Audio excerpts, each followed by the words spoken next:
हरे कृष्णा। ओम नमो भगवते वासुदेवाय। आप सभी भक्तों का दिन शुभ और मंगलमय हो। आज की इस वीडियो में मैं आप सभी को सुनाने जा रही हूँ चैत्र पूर्णिमा की 5 महापुण्य फल देने वाली कथा। इन कथाओं को आज के दिन जो भी भक्त श्रद्धा और भक्ति से पूरा सुनता है उस भक्त को अनंत पुण्य की प्राप्ति होती है। भक्तों, चैत्र मास वर्ष का प्रथम मास माना जाता है और चैत्र मास में पड़ने वाली पहली पूर्णिमा को चैत्र पूर्णिमा के रूप में मनाया जाता है। इस पूर्णिमा तिथि से जुड़ी कई धार्मिक मान्यताएं प्रचलित है। इस दिन विष्णु भक्त अपने आराध्य की उपासना करते हैं। साथ ही इस पूर्णिमा पर भगवान श्री राम के परम भक्त हनुमान जी की जयंती भी मनाई जाती है। एक और मान्यता के अनुसार चैत्र पूर्णिमा के दिन वज्र में भगवान श्री कृष्ण ने योग माया की सहायता से 1000 गोपियों के संग महारास लीला रचाई थी। इस उपलक्ष्य में भी कई क्षेत्रों में ये पर्व मनाने की परंपरा है।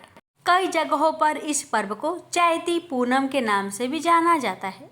इस तिथि पर रात के समय चंद्रमा अपनी 16 कलाओं को पूर्ण करके अपने संपूर्ण रूप में आकाश में प्रकाशमान होता है। भक्तों, पुराणों में पूर्णिमा तिथि और इस दिन व्रत करने का महात्म्य बहुत अधिक है। एक और जहाँ चंद्रमा की श्रेतिमा हमें इस दिन की दिव्यता का अनुभव करवाती है। कहते हैं कि पूर्णिमा के दिन व्रत करने से मनुष्य के सभी पाप नष्ट हो जाते हैं और उन्हें पुण्य फल की प्राप्ति होती है। मान्यताएं हैं कि पूर्णिमा के दिन व्रत और स्नान दान आदि करने से घर में सुख समृद्धि निवास करते हैं तथा सभी कलेशों का नाश हो जाता है।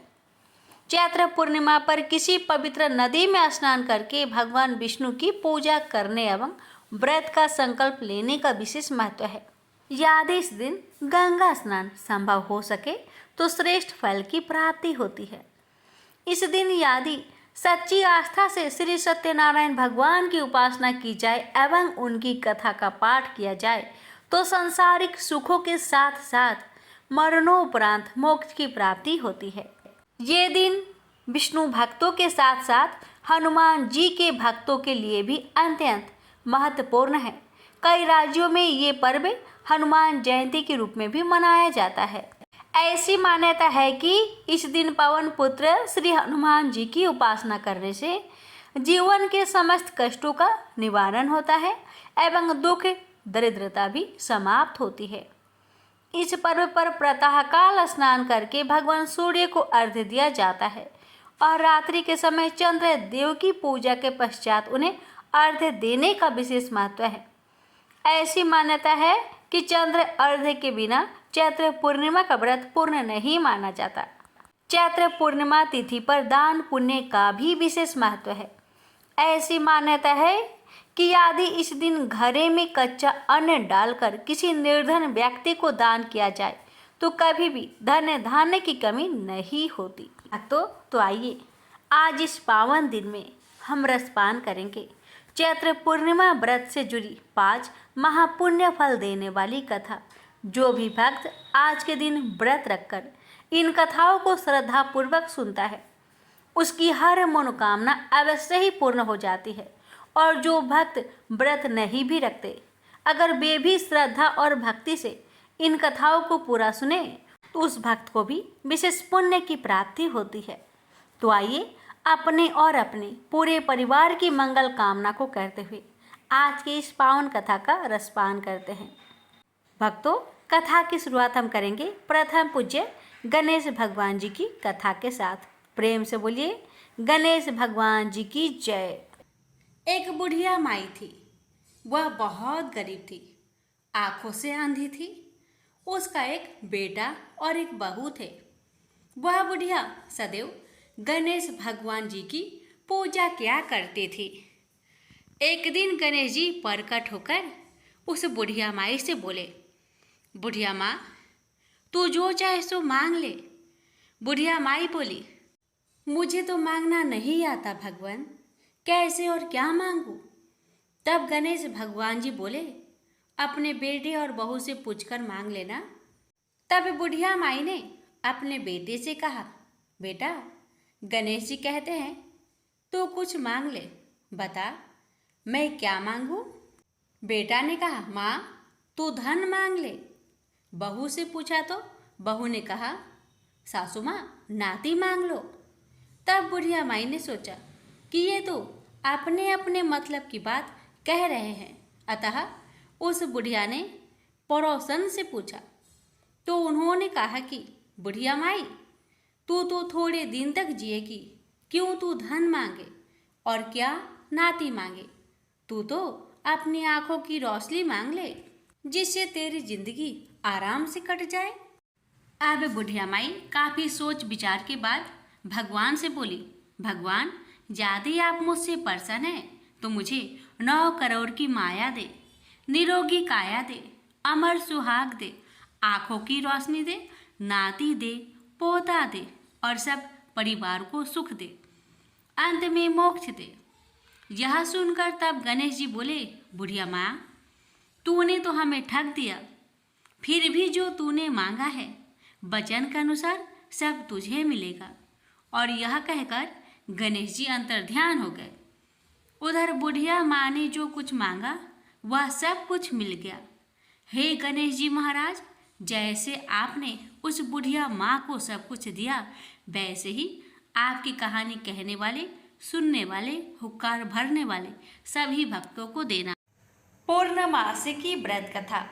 द्वापर युग में एक समय की बात है कि यशोदा जी ने कृष्ण से कहा, हे कृष्ण, तुम सारे संसार के उत्पन्न करता, पोषक तथा उसके संहार करता हो।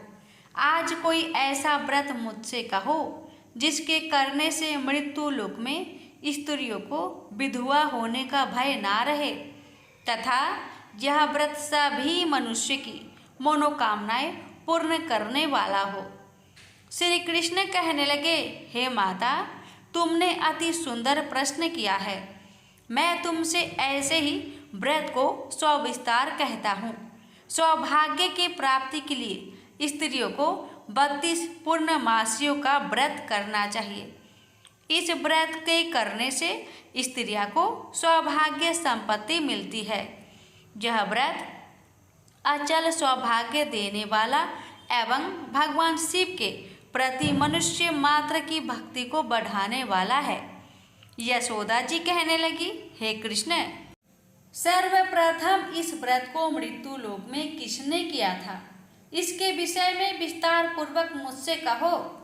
श्री कृष्ण जी कहने लगे कि इस भूमंडल पर एक अत्यंत प्रसिद्ध राजा चंद्रहास से पालित अनेक प्रकार के रत्नों से परिपूर्ण कांतिका नाम की एक नगरी थी। वहाँ पर धनेश्वर नाम का एक ब्राह्मण था और उसकी स्त्री अति सुशीला रूपवती थी। दोनों ही उसी नगरी में बड़े प्रेम के साथ रहते। एक समय एक बड़ा तपस्वी योगी उस नगरी में आया। वह योगी उस ब्राह्मण के घर को छोड़कर अन्य सब घरों से भिक्षा लाकर भोजन किया करता था। रूपवती से वह भिक्षा नहीं लिया करता था। उस योगी ने एक दिन रूपवती से भिक्षा न लेकर किसी अन्य घर से भिक्षा लेकर गंगा किनारे जाकर भिक्षान्न को प्रेम पूर्वक खा रहा था कि धनेश्वर ने योगी का यह सब कार्य किसी प्रकार से देख लिया। अपनी भिक्षा के अनादर से दुखी होकर धनेश्वर योगी से बोला, महात्मन, आप सब घरों से भिक्षा लेते हैं परंतु मेरे घर की भिक्षा कभी भी नहीं लेते, इसका कारण क्या है? योगी ने कहा कि निसंतान के घर की भीख पतितों के अन्न के तुल्य होती है और जो पतितों का अन्न खाता है वो भी पतित हो जाता है। चूंकि तुम निसंतान हो अतः पतित हो जाने के भय से मैं तुम्हारे घर की भिक्षा नहीं लेता हूँ।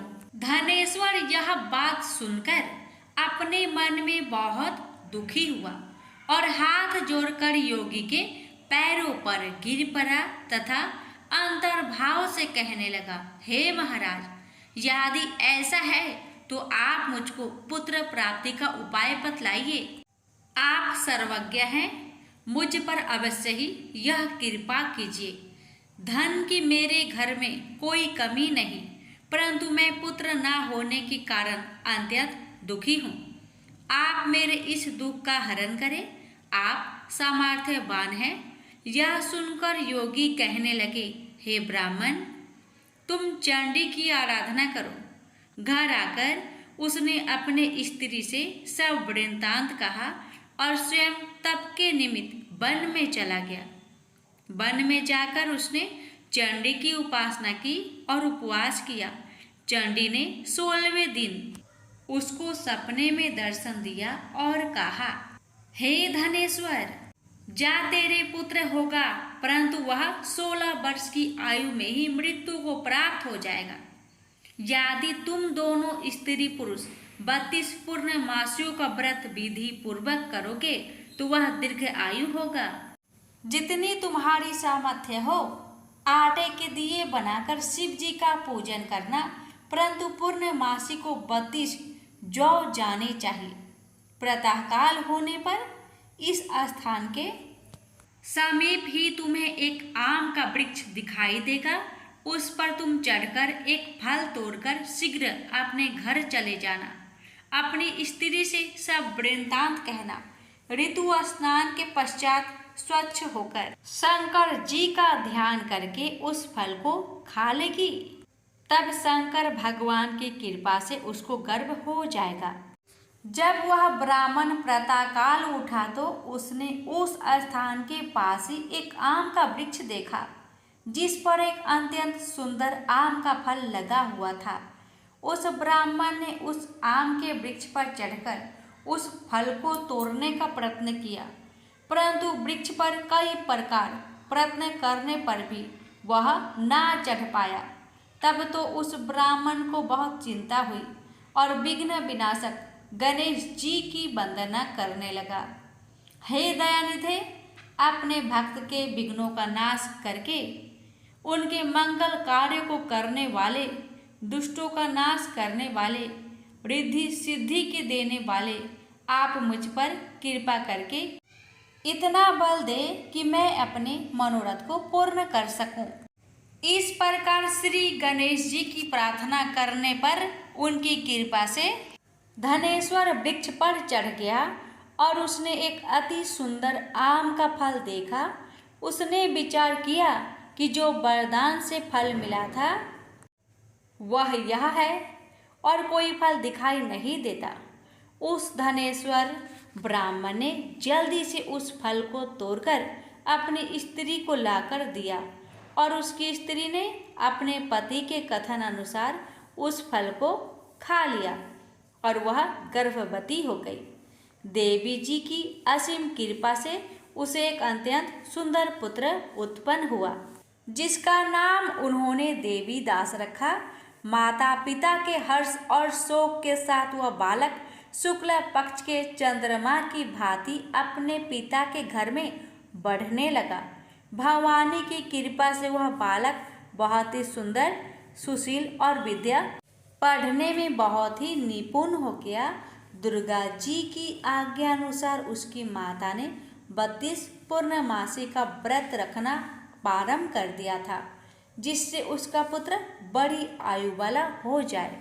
16वां वर्ष लगते ही देवी दास के माता पिता को बड़ी चिंता हो गई कि कहीं उनके पुत्र की इस वर्ष मृत्यु न हो जाए। इसलिए उन्होंने अपने मन में विचार किया कि यदि यह दुर्घटना उनके सामने हो गई तो वे कैसे सहन कर सकेंगे। अस्तु उन्होंने देवी दास के मामा को बुलाया और कहा कि हमारी इच्छा है कि देवी दास 1 वर्ष तक काशी में जाकर विद्या अध्ययन करे और उसको अकेला भी नहीं छोड़ना चाहिए। इसलिए साथ में तुम चले जाओ और 1 वर्ष के पश्चात इसको वापस लौटा लाना। सब प्रबंध करके उसके माता पिता ने काशी जाने के लिए देवी दास को एक घोड़े पर बैठाकर उसके मामा को उसके साथ कर दिया, किंतु यह बात उसके मामा या किसी और से नहीं कही। धनेश्वर ने सपत्नीक अपने पुत्र की मंगल कामना तथा दीर्घ आयु के लिए भगवती दुर्गा की आराधना और पूर्णमासियों का व्रत करना आरंभ कर दिया। इस प्रकार बराबर 32 पूर्णमासी का व्रत पूरा किया। कुछ समय पश्चात एक दिन वह दोनों मामा और भांजा मार्ग में रात्रि बिताने के लिए किसी ग्राम में ठहरे हुए थे। उस दिन उस गांव में एक ब्राह्मण की अत्यंत सुंदरी, सुशीला, विदुषी और गुणवती कन्या का विवाह होने वाला था। जिस धर्मशाला के अंदर वर और उसकी बारात ठहरी हुई थी, उस धर्मशाला में देवीदास और उसके मामा भी ठहरे हुए थे। संयोगवश कन्या को तेल आदि चढ़ाकर मंडप आदि का कृत्य किया गया तो लगन के समय वर को धनुर्वात हो गया।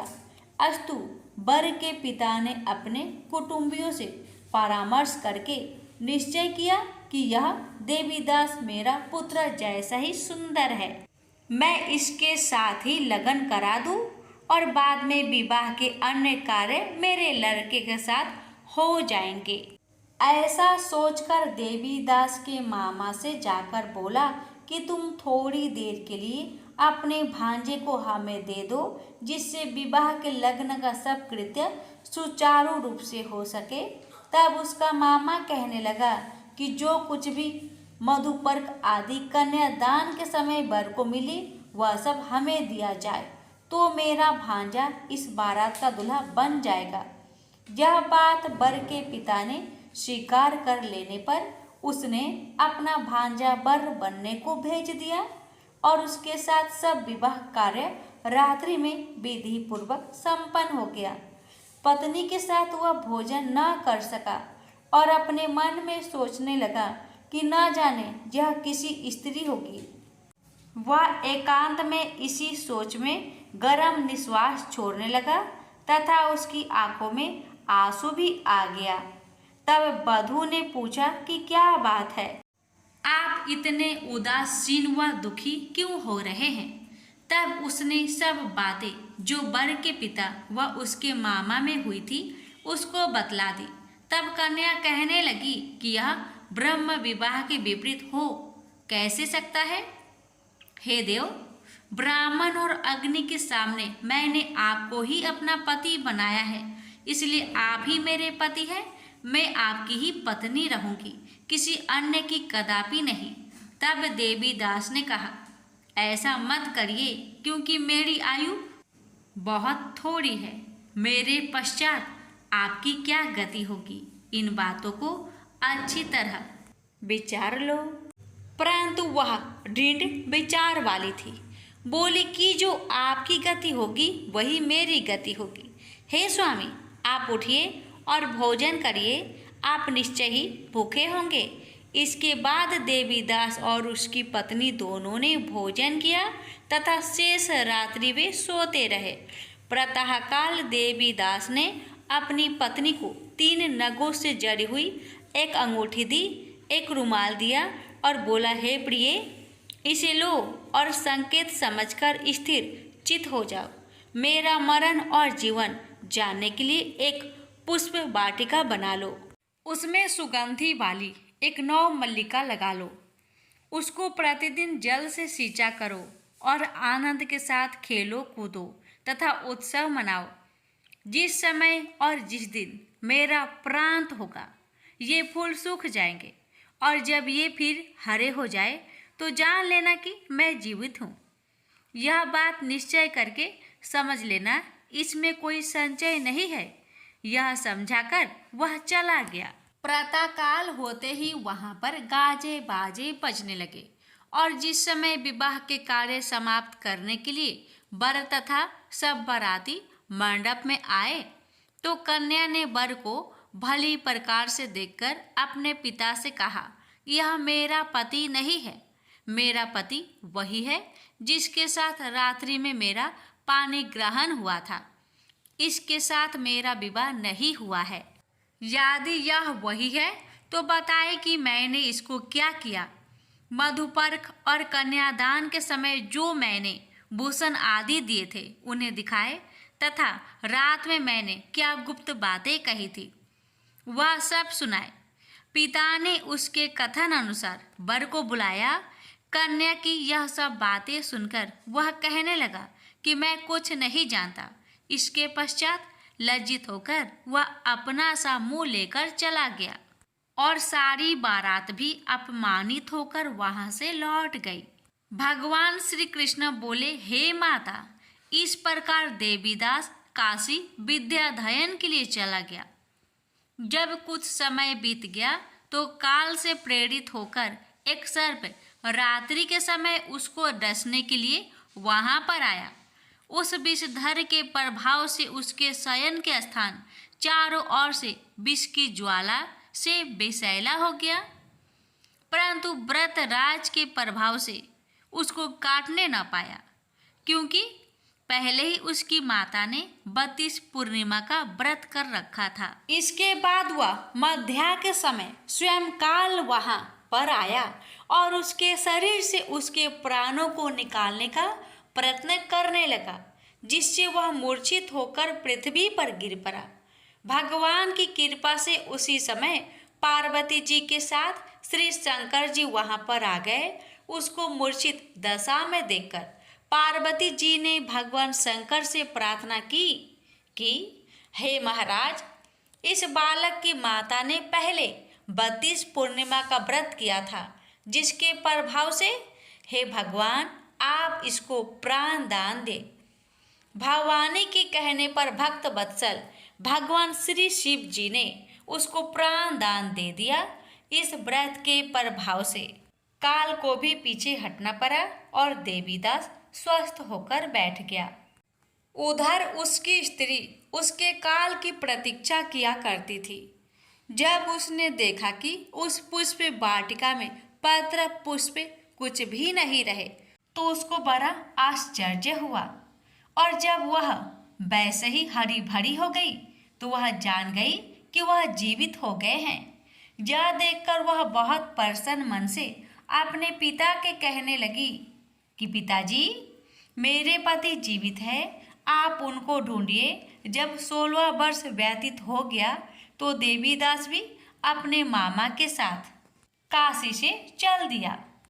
इधर उसे ससुर उसको ढूंढने के लिए अपने घर से जाने वाले ही थे कि वह दोनों मामा भांजा वहां पर आ गए। उसको आया देखकर उसका ससुर बड़ी प्रसन्नता के साथ अपने घर में ले गया। उस समय नगर के निवासी भी वहां इकट्ठे हो गए और सबने निश्चय किया कि अवश्य ही इसी बालक के साथ इस कन्या का विवाह हुआ था। उस बालक को जब कन्या ने देखा तो पहचान लिया और कहा कि ये तो वही है जो संकेत करके गया था। तदुपरांत सभी कहने लगे कि भला हुआ जो यह आ गया, और सब नगर वासियों ने आनंद मनाया। कुछ दिन बाद देवीदास अपनी पत्नी और माता के साथ अपने ससुर के घर से बहुत सा उपहार आदि लेकर अपने घर के लिए प्रस्थान किया। जब वह अपने गांव के निकट आ गया तो कई लोगों ने उसको देखकर उसके माता पिता को पहले ही जाकर खबर दे दी कि तुम्हारा पुत्र देवीदास अपनी पत्नी और मामा के सहित आ रहे हैं। ऐसा समाचार सुनकर पहले तो उन्हें विश्वास ही नहीं हुआ, किंतु जब और लोगों ने भी आकर उनकी बात का समर्थन किया तो उनको बड़ा आश्चर्य हुआ। लेकिन थोड़ी देर में देवीदास ने आकर अपने माता पिता के चरणों में अपना सिर रखकर प्रणाम किया और उसकी पत्नी ने अपने सास ससुर के चरणों को स्पर्श किया तो माता पिता ने अपने पुत्र और पुत्रवधू को अपने हृदय से लगा लिया और दोनों की आंखों में प्रेम अश्रु बह चले। अपने पुत्र और पुत्रवधू के आने की खुशी में धनेश्वर ने बड़ा भारी उत्सव किया और ब्राह्मणों को भी बहुत सी दान दक्षिणा देकर प्रसन्न किया।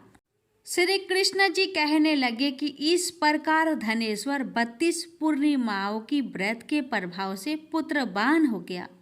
जो भी स्त्रियां इस व्रत को करती है वे जन्म जन्मांतर में वैधव का दुख नहीं भोगती और सदैव सौभाग्यवती रहती है। यह मेरा वचन है, इसमें कोई संदेह नहीं मानना।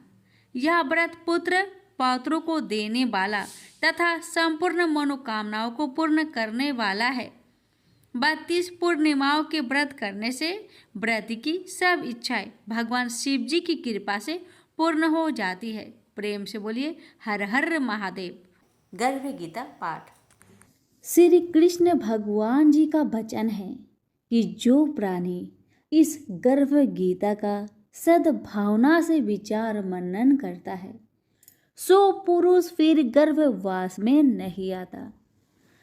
अर्जुन कहने लगे, हे कृष्ण भगवान, यह प्राणी जो गर्भ विषय में आता है सो किस दोष के कारण आता है? हे प्रभु, जब यह जन्मता है तब इसको जरा आदि रोग लगते हैं, फिर मृत्यु होती है। हे भगवान, वह कौन सा कर्म है जिसके करने से जन्म मरण से रहित होवे? श्री कृष्ण भगवान कहने लगे, हे अर्जुन, यह मनुष्य जो है सो अंधा मूर्ख है और संसार के साथ प्रीति करता है। यह पदार्थ मैंने पाया है और वह मैं पाऊंगा, ऐसी चिंता इस प्राणी के मन से उतरती नहीं। 8 पहर माया को ही मांगता है। इन बातों को करके बार बार जन्मता है और मरता है। वह गर्भ विषय दुख पाता रहता है। अर्जुन कहने लगे, हे कृष्ण भगवान, यह मन हाथी की न्याय है, तृष्णा इसकी शक्ति है।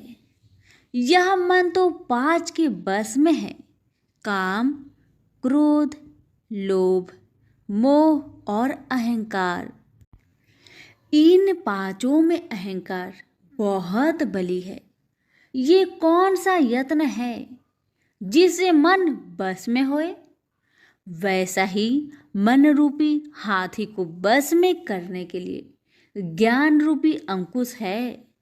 अहंकार करने से यह जीव नरक में पड़ता है। अर्जुन कहने लगे, हे भगवान, जो एक तुम्हारे नाम के लिए वन खंड में फिरते हैं, एक वैरागी हुए हैं, एक धर्म करते हैं, इनको कैसे जाने जो वैष्णव है वे कौन है? श्री कृष्ण भगवान कहने लगे, हे अर्जुन, मेरे ही नाम के लिए वनों में फिरते हैं वह सन्यासी कहते हैं। एक सिर पर जटा बांधते हैं, एक अंग पर भस्म लगाते हैं। उनमें हम नहीं है क्योंकि इनमें अहंकार है। इससे मेरा दर्शन दुर्लभ है।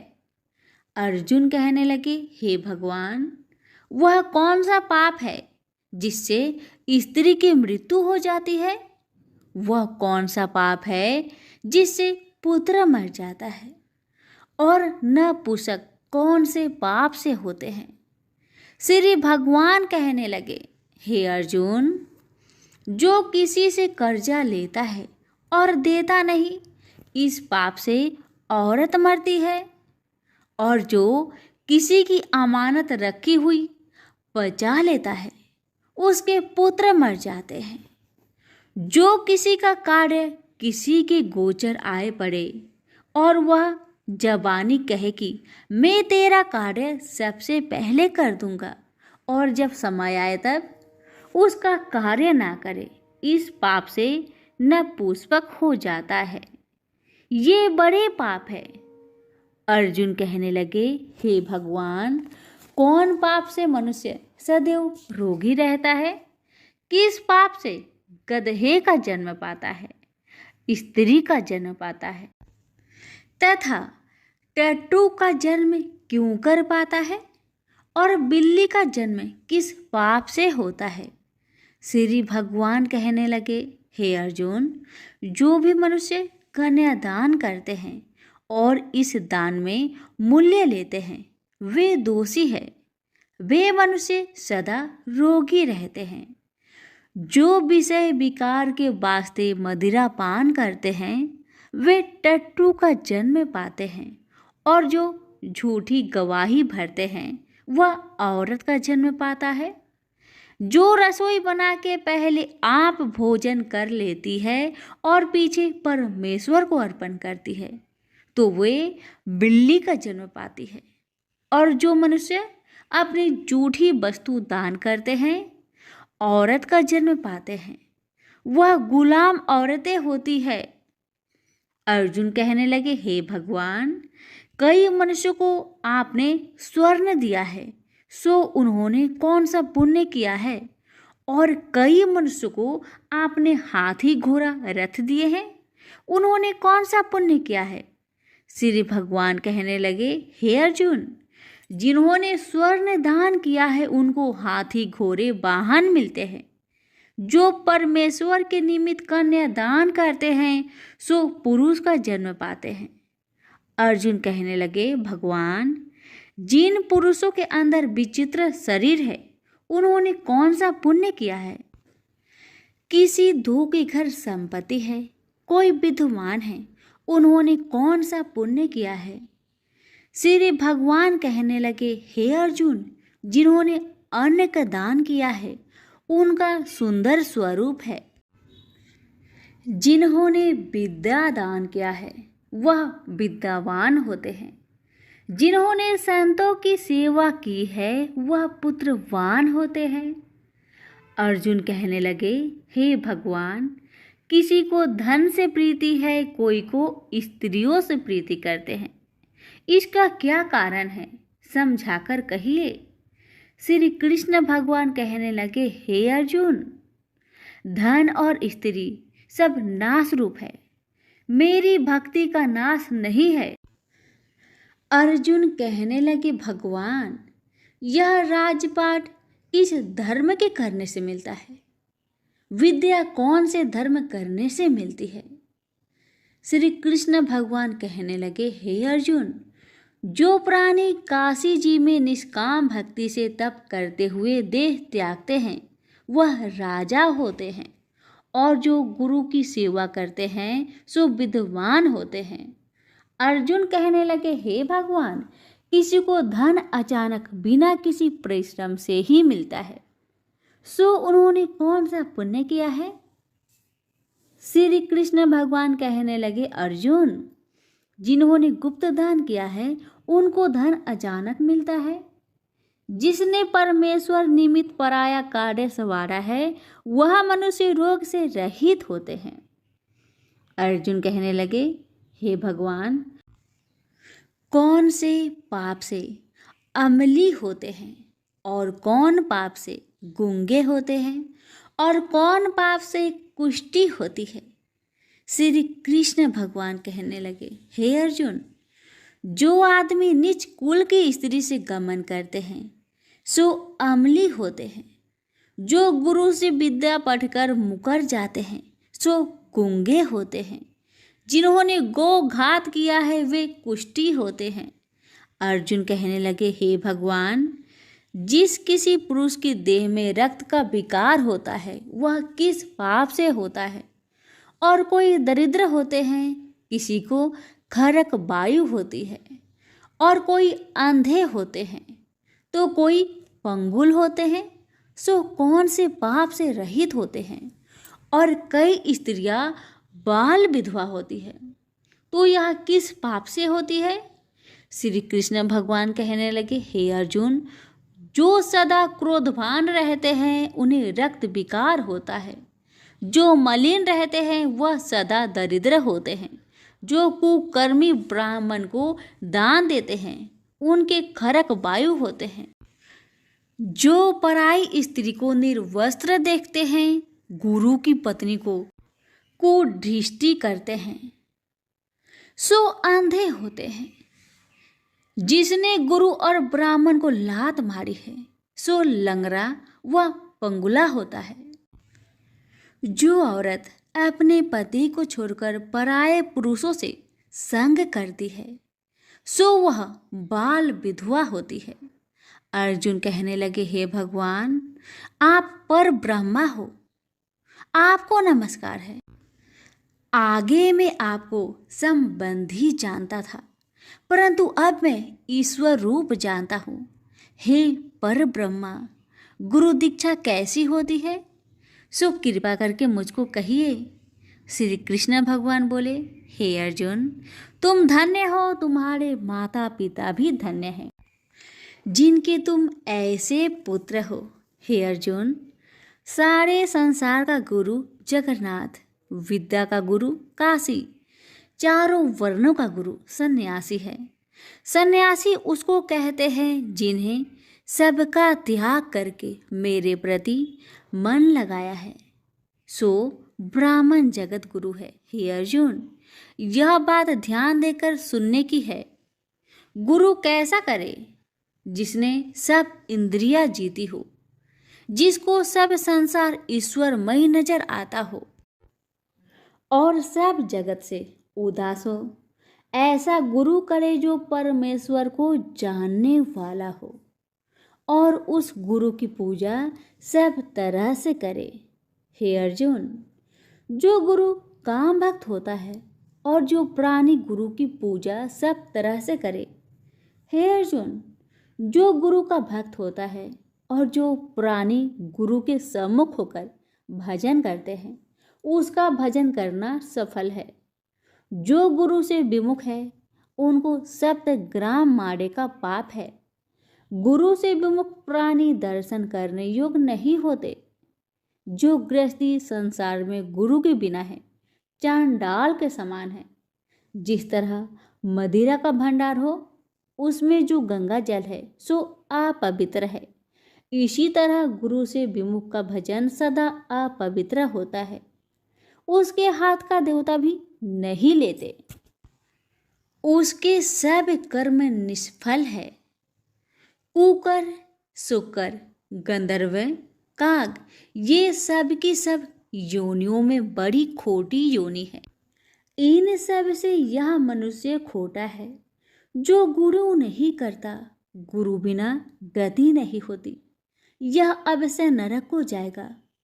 गुरु दीक्षा बिना प्राणी के सब कर्म निष्फल होते हैं। हे अर्जुन, जैसे चारों वर्णों को मेरी भक्ति करना योग है, तैसे गुरुधार के गुरु भक्ति करना योग है।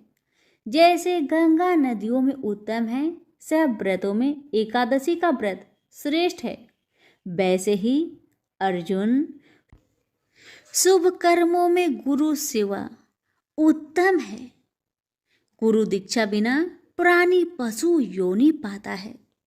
जो धर्म भी करता है सो पशु योनि में फल भोगता है, 84 योनियों में भ्रमता रहता है। अर्जुन कहने लगे, हे श्री कृष्ण भगवान, गुरु दीक्षा क्या वस्तु है। कृष्ण भगवान कहने लगे, हे अर्जुन, धन्य जन्म है तेरा जिसने यह प्रश्न किया है, तू धन्य है। गुरु दीक्षा के 2 अक्षर है, हरिओम। इन अक्षरों को गुरु कहता है। यह चारों वर्णों को अपनाना श्रेष्ठ है। हे अर्जुन, जो गुरु की सेवा करता है उस पर मेरी प्रसन्नता है। वह 84 से छूट जाएगा, जन्म मरण से रहित हो, नरक नहीं भोगता। गुरु की सेवा करता है उसको कई अश्वमेघ यज्ञ के पुण्य का फल मिलता है।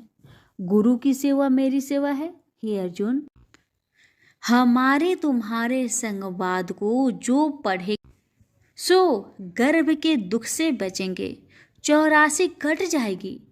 इसी से इस पाठ का नाम गर्भ गीता है। श्री कृष्ण भगवान जी के मुख से अर्जुन ने श्रवण की है। गुरु दीक्षा लेना उत्तम कर्म है। उसका फल है कि नरक से वह 84 जीव से बचा रहता है। भगवान बहुत प्रसन्न होते हैं। सभी प्रेम से बोलिए श्री कृष्ण भगवान की जय। श्री सत्यनारायण भगवान की व्रत कथा। एक समय की बात है, नैमिषारण्य तीर्थ में सौनकादि 88,000 ऋषियों ने श्री सूत जी से पूछा, हे प्रभु, इस कलयुग में वेद विद्या रहित मनुष्य को प्रभु भक्ति किस प्रकार मिल सकती है तथा उनका उद्धार कैसे होगा? हे मुनि श्रेष्ठ, कोई ऐसा तप बताइए जिससे थोड़े समय में ही पुण्य मिले और मनोवांछित फल भी मिल जाए। इस प्रकार की कथा सुनने की हम इच्छा रखते हैं। सर्व शास्त्रों के ज्ञाता सूत जी बोले, हे वैष्णवों, मैं पूज्य आप सभी ने प्राणियों के हित की बात पूछी है, इसलिए मैं एक श्रेष्ठ व्रत को आप लोगों को बतलाऊंगा, जिसे नारद जी ने लक्ष्मी नारायण जी से पूछा था और लक्ष्मीपति ने मुनि श्रेष्ठ नारद जी से कहा था। आप सब इसे ध्यान से सुनिए। एक समय की बात है, योगीराज नारद जी दूसरों के हित की इच्छा लिए अनेकों लोकों में घूमते हुए मृत्यु लोक में आ पहुंचे। यहाँ उन्होंने अनेक योनियों में जन्मे प्राय सभी मनुष्यों को अपने कर्मों द्वारा अनेकों दुख से पीड़ित देखा। उनका दुख देख नारद जी सोचने लगे कि कैसा यत्न किया जाए इसके करने से निश्चित रूप से मानव के दुखों का अंत हो जाए। इसी विचार पर मनन करते हुए वह विष्णु लोक में गए। वह देवों के इस भगवान नारायण की स्तुति करने लगे, जिनके हाथों में शंख, चक्र, गदा और पद्म थे, गले में वरमाला पहने हुए थे। स्तुति करते हुए नारद जी बोले, हे भगवान, आप अत्यंत शक्ति से संपन्न हैं। मन तथा वाणी भी आपको नहीं पा सकती है।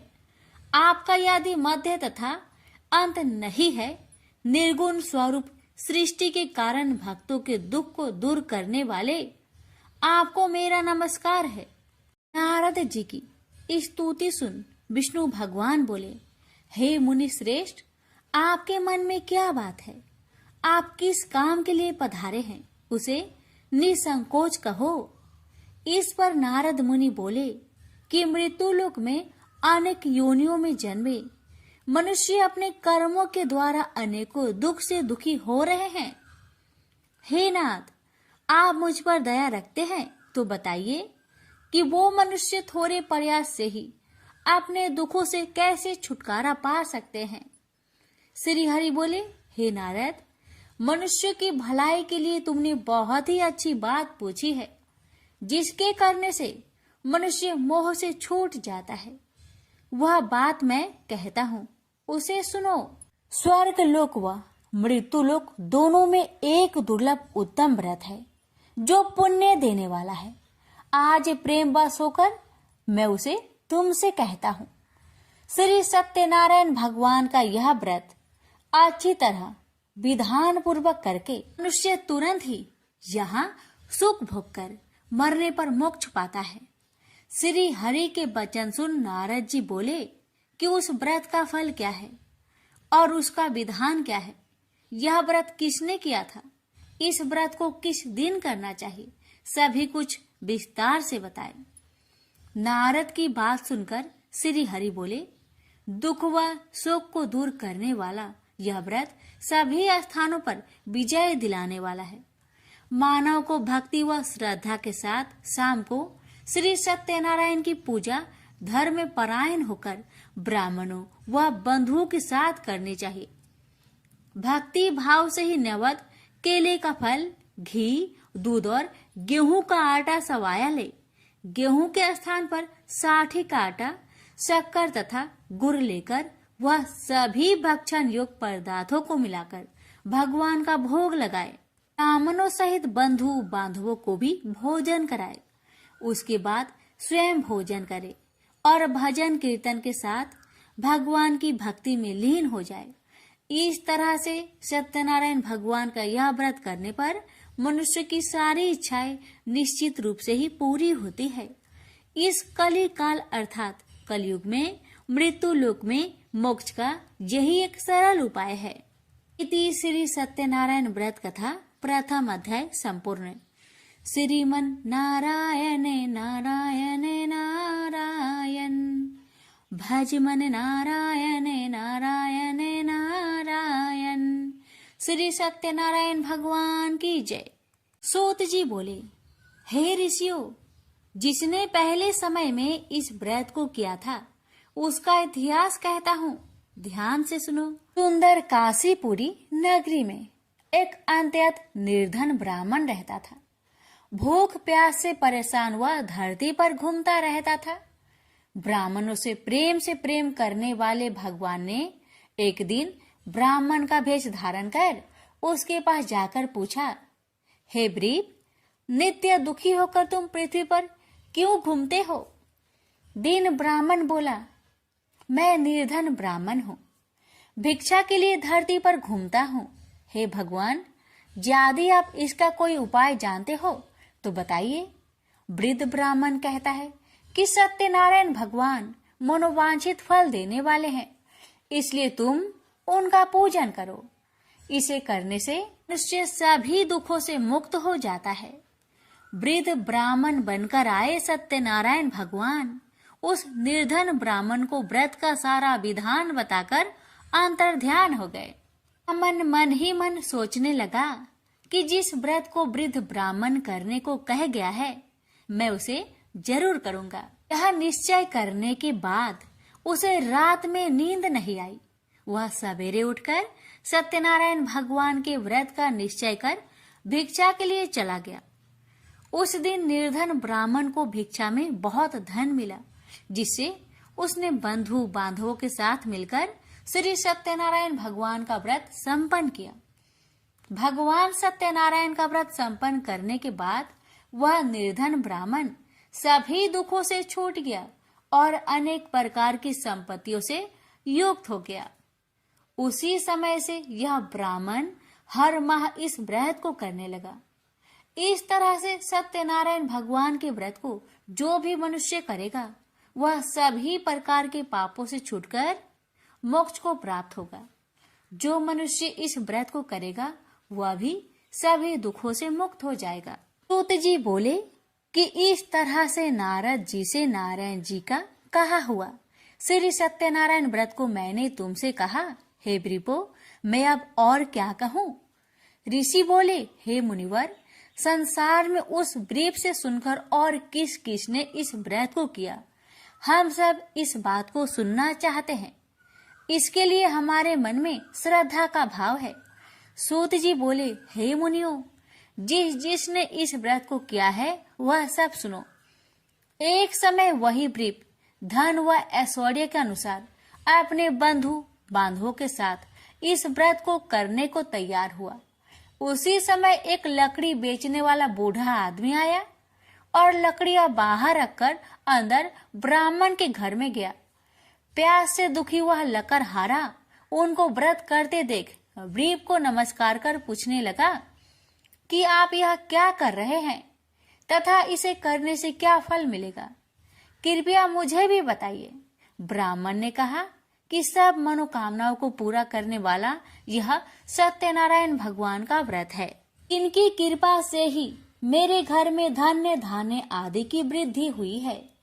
ब्रीप से सत्यनारायण व्रत के कथा के बारे में जानकर लकड़हारा बहुत प्रसन्न हुआ।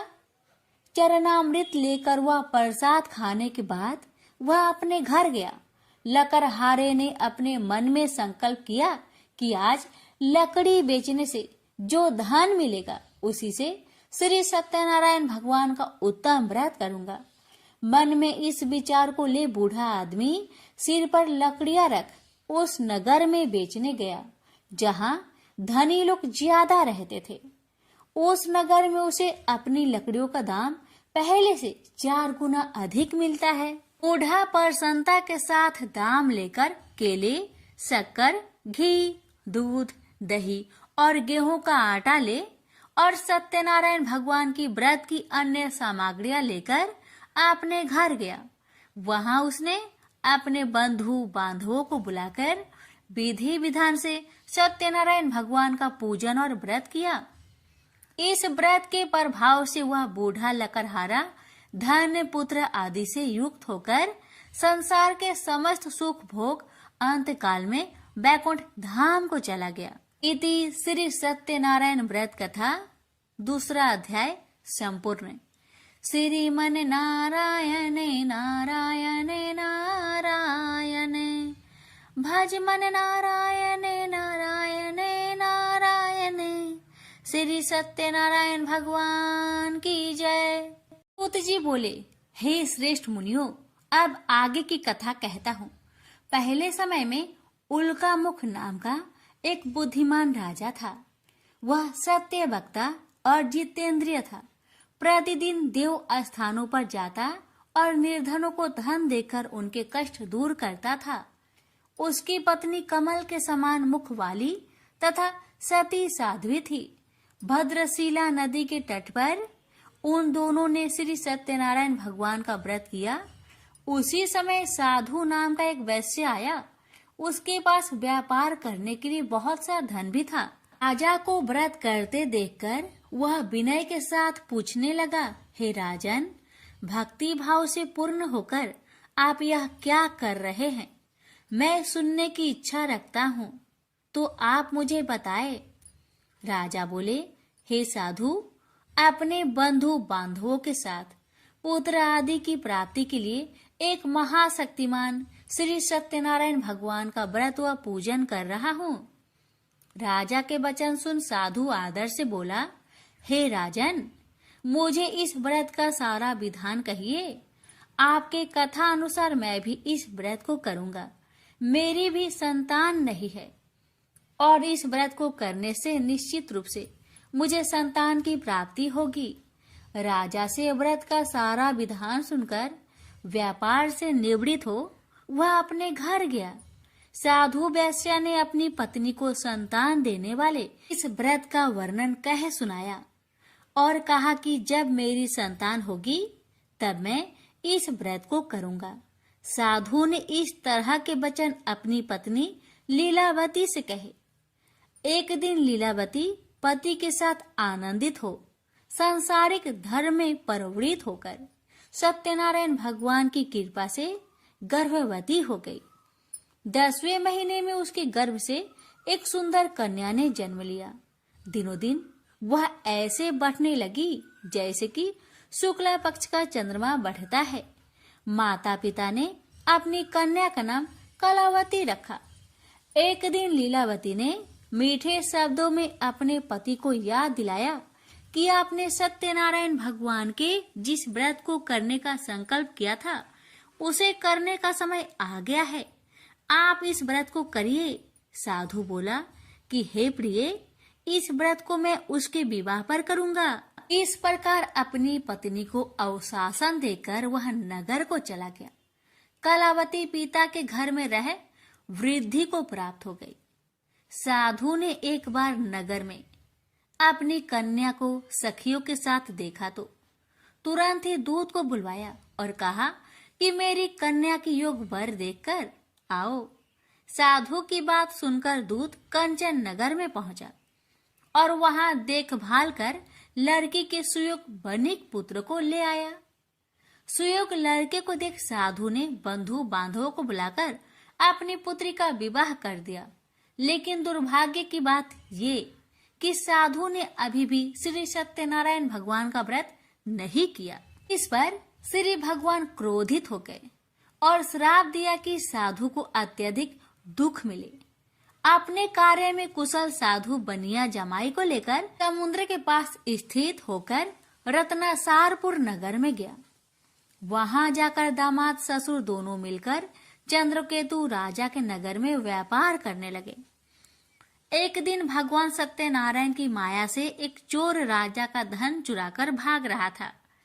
उसने राजा के सिपाहियों को अपना पीछा करते देख चुराया हुआ धन वहां रख दिया जहां साधु अपने जामाई के साथ ठहरा हुआ था। राजा के सिपाहियों ने साधु वैश्य के पास राजा का धन पड़ा देखा तो वह ससुर जामाई दोनों को बांधकर प्रसन्नता से राजा के पास ले गए और कहा कि उन दोनों चोरों को हम पकड़ लाए हैं, आप आगे की कार्रवाई की आज्ञा दे। राजा की आज्ञा से उन दोनों को कठिन कारावास में डाल दिया गया और उनका सारा धन भी उनसे छीन लिया गया। श्री सत्यनारायण भगवान के श्राप से साधु की पत्नी भी बहुत दुखी हुई। घर में जो धन रखा था उसे चोर चुरा ले गए। शारीरिक तथा मानसिक पीड़ा व भूख प्यास से अति दुखी हो अन्न की चिंता में कालावती के ब्राह्मण के घर गई। वहां उसने श्री सत्यनारायण भगवान का व्रत होते देखा। फिर कथा भी सुनी। वह प्रसाद ग्रहण कर वह रात को घर वापस आई। माता ने कलावती से पूछा कि हे पुत्री, अब तक तुम कहाँ थी? तेरे मन में क्या है? कलावती ने अपने माता से कहा, हे माता, मैंने एक ब्राह्मण के घर में श्री सत्यनारायण भगवान का व्रत देखा है। कन्या के वचन सुन लीलावती भगवान की पूजन की तैयारी करने लगी। लीलावती ने परिवार व बंधुओं सहित सत्यनारायण भगवान का पूजन किया और उनसे वर मांगा कि मेरे पति तथा जमाई शीघ्र घर आ जाए। साथ ही यह भी प्रार्थना की कि हम सबका अपराध क्षमा करे। श्री सत्यनारायण भगवान इस व्रत से संतुष्ट हो गए और राजा चंद्रकेतु को सपने में दर्शन दे कहा कि हे राजन, तुम उन दोनों वेश्या को छोड़ दो और तुमने उनका जो धन लिया है उसे वापस कर दो। अगर ऐसा नहीं किया तो मैं तुम्हारा धन, राज्य व संतान सभी को नष्ट कर दूंगा। राजा को यह सब कहकर वह अंतर्ध्यान हो गए। अतः काल सभा में राजा ने अपना सपना सुनाया। फिर बोले कि बानिक पुत्र को कैद से मुक्त कर सभा में लाओ। दोनों ने आते ही राजा को प्रणाम किया। राजा मीठी बानी से बोला, हे महानुभावों, भाग्यवश ऐसा कठिन दुख तुम्हें प्राप्त हुआ है, लेकिन अब तुम्हें कोई भय नहीं है। ऐसा कह राजा ने उन दोनों को नए वस्त्र भूषण भी पहनाए और जितना धन उनका लिया था उससे 2 गुना धन वापस कर दिया। दोनों वेश्या अपने घर को चल दिए। श्री सत्यनारायण व्रत कथा का 3रा अध्याय संपूर्ण। श्रीमन नारायण नारायण नारायण, भज मन नारायण नारायण नारायण। श्री सत्यनारायण भगवान की जय। सूत जी बोली, वैश्या ने मंगलाचार कर अपनी यात्रा आरंभ की और अपने नगर की ओर चल दिया। उसके थोड़ी दूर जाने पर एक दंड वेशधारी श्री सत्यनारायण ने उनसे पूछा, हे साधु, तेरी नाव में क्या है? अभिमानी बानिक हंसता हुआ बोला, हे दंडी, आप क्यों पूछते हो? क्या धन लेने की इच्छा है? मेरी नाव में तो बेल व पत्ते भरे हुए हैं। वैश्या के कठोर वचन सुन भगवान बोले, तुम्हारा वचन सत्य हो। दंडी ऐसे वचन कहे वहां से दूर चले गए। कुछ दूर जाकर समुद्र के किनारे बैठ गए। दंडी के जाने के बाद साधु वैश्या ने नित्य क्रिया के पश्चात नाव को ऊंची उठते देखकर अचंभा माना और नाव में बेल पत्ते आदि देख वह मूर्छित हो जमीन पर गिर पड़ा। मूर्छा खोलने पर वह अत्यंत शोक में डूब गया। तब उसका दामाद बोला कि आप शोक न मनाए, यह दंडी का श्राप है, इसलिए हमें उनकी शरण में जाना चाहिए, तभी हमारी मनोकामना पूरी होगी। दामाद की बात सुनकर वह दंडी के पास पहुंचा और अत्यंत भक्ति भाव नमस्कार करके बोला, मैंने आपसे जो असत्य वचन कहे थे उनके लिए मुझे क्षमा दे। ऐसा कहकर महान शोकातुर हो रोने लगा। दंडी भगवान बोले, हे बानिक पुत्र, मेरी आज्ञा से बार बार तुम्हें दुख प्राप्त हुआ है। तू मेरी पूजा से विमुख हुआ। साधु बोला, हे भगवान, आपकी माया से ब्रह्मा आदि देवता भी आपके रूप को नहीं जानते, तब मैं अज्ञानी कैसे जान सकता हूँ?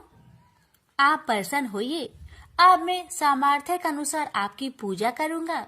मेरी रक्षा करो और पहले के समान नौका में धन भर दो।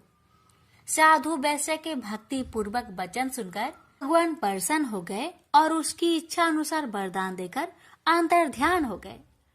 ससुर जमाई जब नाव पर आए तो नाव धन से भरी हुई थी। फिर वही अपने अन्य साथियों के साथ सत्यनारायण भगवान का पूजन कर अपने नगर को चल दिए। जब नगर के नजदीक पहुंचे तो दूत को घर पर खबर करने के लिए भेज दिया। दूत साधु की पत्नी को प्रणाम कर कहता है कि मालिक अपने दामाद सहित नगर के निकट आ गए हैं। दूत की बात सुन साधु की पत्नी लीलावती ने बड़े हर्ष के साथ सत्यनारायण भगवान का पूजन कर अपनी पुत्री कलावती से कहा कि मैं अपने पति के दर्शन को जाती हूँ, तू कार्य पूर्ण कर शीघ्र आ जाना। माता के ऐसे वचन सुन कलावती जल्दी में प्रसाद छोड़ अपने पति के पास चली गई। प्रसाद की अवज्ञा के कारण श्री सत्यनारायण भगवान रुष्ट हो गए और नाव सहित उसके पति को पानी में डुबो दिए। कलावती अपने पति को वहां ना पाकर रोती हुई जमीन पर गिर गई। नौका को डूबा हुआ देख वह कन्या को रोता देख साधु दुखी होकर बोला कि हे प्रभु, मुझसे तथा मेरे परिवार से जो भूल हुई है उसे क्षमा करे।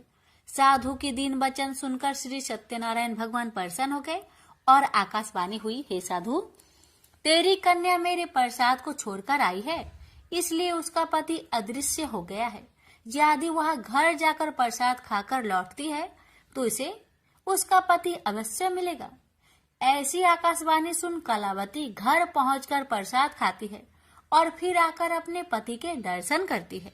उसके बाद साधु अपने बंधु बांधवों सहित श्री सत्यनारायण भगवान का विधि विधान से पूजन करता है। इस लोक का सुख भोग वह अंत में स्वर्ग जाता है। इति श्री सत्यनारायण व्रत कथा चतुर्थ अध्याय संपूर्ण।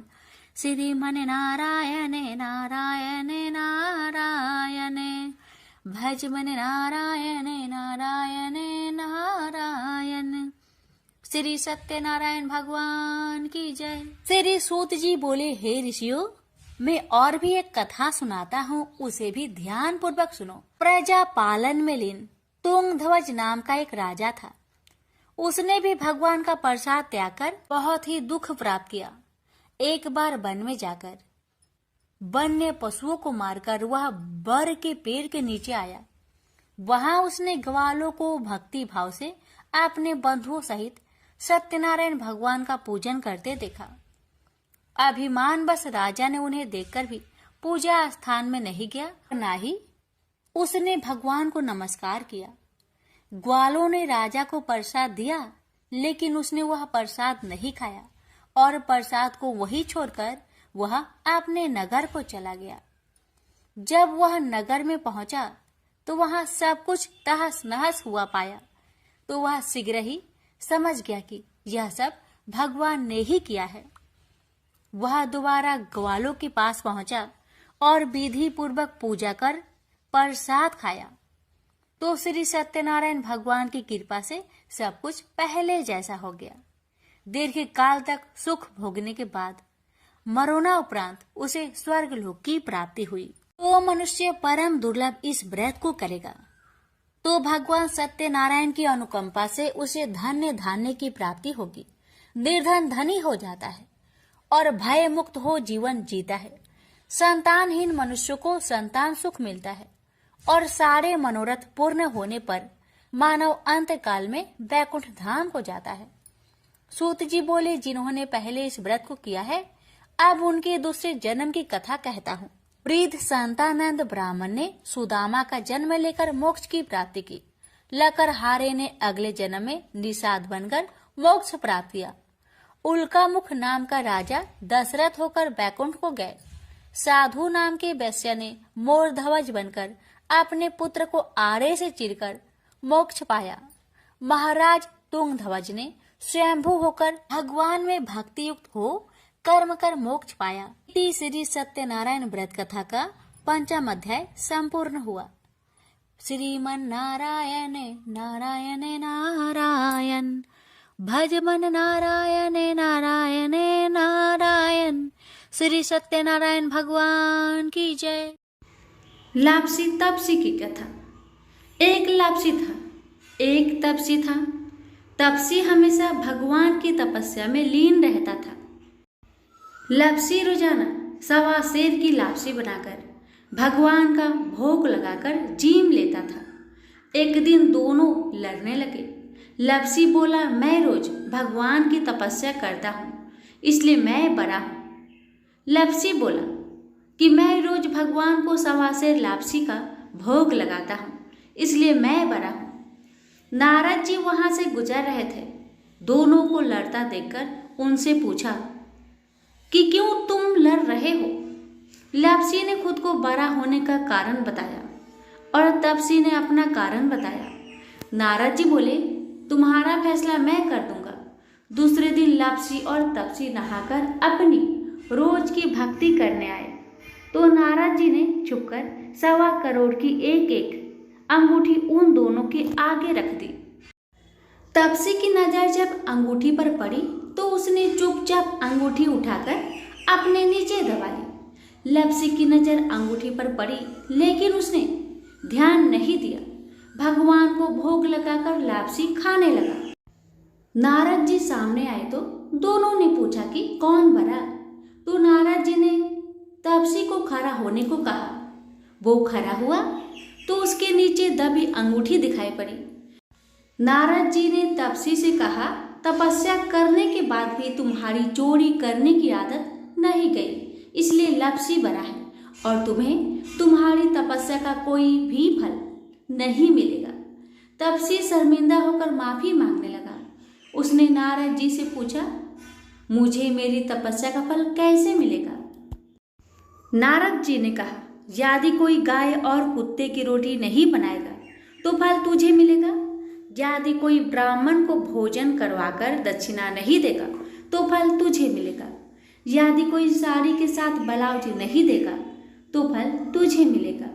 यदि कोई दिए से दिया जलाएगा तो फल तुझे मिलेगा। यदि कोई सारी कहानी सुने लेकिन तुम्हारी कहानी नहीं सुने तो फल तुझे मिलेगा। उसी दिन से हर व्रत कथा कहानी के साथ लापसी तपसी की कहानी भी सुनी और कही जाती है। प्रेम से बोलिए लक्ष्मी नारायण की जय।